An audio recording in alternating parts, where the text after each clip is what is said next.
Salut tout le monde, j'espère que vous allez bien. Aujourd'hui, je vais vous apprendre à ouvrir vos ports sur votre routeur pour votre serveur Minecraft ou n'importe quel autre serveur de jeu. Donc premièrement, vous allez avoir besoin d'un serveur, bien sûr, un serveur Minecraft dans notre cas. Et dans ce cas-ci, j'ai fait un serveur Minecraft en version 1.10.1. Sachez que ça fonctionne littéralement avec toutes les versions, c'est pas question de version. Donc on va commencer par le... On n'a pas vraiment besoin de le lancer en fait pour commencer. Ce que vous aurez besoin de faire, c'est surtout de travailler sur votre routeur.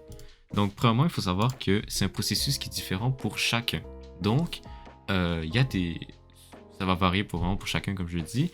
Vous avez besoin de trouver comment accéder à votre routeur. En général, c'est une adresse qui va peut-être ressembler à 192.168.0.1 ou ça peut être n'importe quoi d'autre.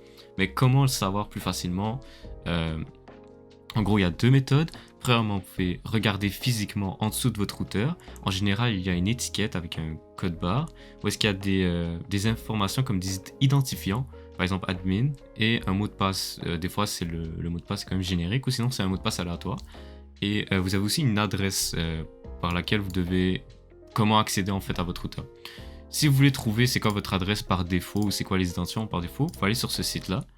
Tout ce que vous avez à faire, c'est sélectionner la marque de votre routeur, donc le vendeur, le manufacturier, et vous faites trouver le mot de passe. Donc ce que ça va faire, c'est que ça va vous donner le mot de passe par défaut, le username par défaut et le password par défaut. Ensuite, si vous voulez savoir votre adresse aussi, comment y accéder, alors là, ça serait un peu différent. Vous allez aller sur ce site-là. Je ne suis pas affilié à ces sites-là, je les ai utilisés pour la première fois. Ici, vous écrivez vous sélectionnez votre manufacturier, dans mon cas c'est aussi Asus, vous recherchez, et ensuite ça va vous donner une page, attends, on va cliquer ici, ça va vous donner cette page là, Asus Login, ça vous dit c'est quoi l'adresse que vous devez rentrer sur votre navigateur. Par exemple ici ça me dit que c'est celle-là, ou sinon ici ils m'en donnent d'autres qui sont les plus communes. Ils peuvent aussi la détecter automatiquement. Par contre, ça c'est pas exactement la mienne, donc ça vous risque péril. Et aussi, ici vous avez le modèle et les identifiants ici. Donc c'est la même chose, c'est un peu la même chose qu'ici, sauf qu'ici on vous donne pas l'adresse comment y accéder. Donc ensuite, en gros, dans mon cas, moi c'était ça ici. Je rentre dans un autre truc et vous allez rentrer dans la page, vous allez vous connecter. Là, je me suis déjà connecté. Et je vais flouter quelques informations parce que c'est comme des informations confidentielles. Vous ne voulez pas partager ça à tout le monde. Et vous allez trouver la catégorie avancée, de paramètres avancés. Donc ici, on la voit pour un routeur Asus. Ensuite, vous allez dans la section One en général.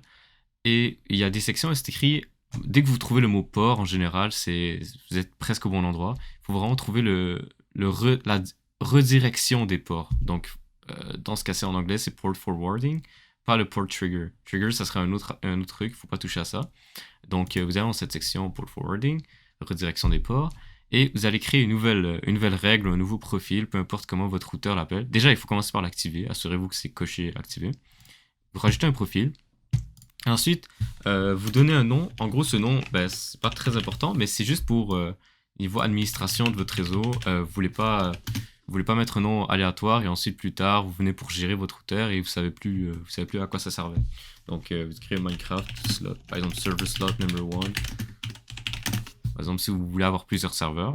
Ensuite le protocole, je me rappelle plus exactement c'est lequel. Je peux l'écrire dans la description au pire, mais dans le cas d'indécision, juste mettez les deux. Par contre niveau sécurité, ça je sais pas trop. Est-ce qu'à mettre les deux ça change quelque chose? Ensuite, vous allez écrire le port que vous voulez ouvrir en fait, external et internal. Donc par exemple, Minecraft par défaut c'est 25565. Donc assurez-vous de faire ça. Votre port vous pouvez le trouver dans le fichier server.properties. C'est genre le fichier de configuration de votre serveur. En général par défaut c'est 25565 s'il n'y a pas de port spécifié. Donc vous pouvez juste mettre ça, vous le copiez deux fois ici.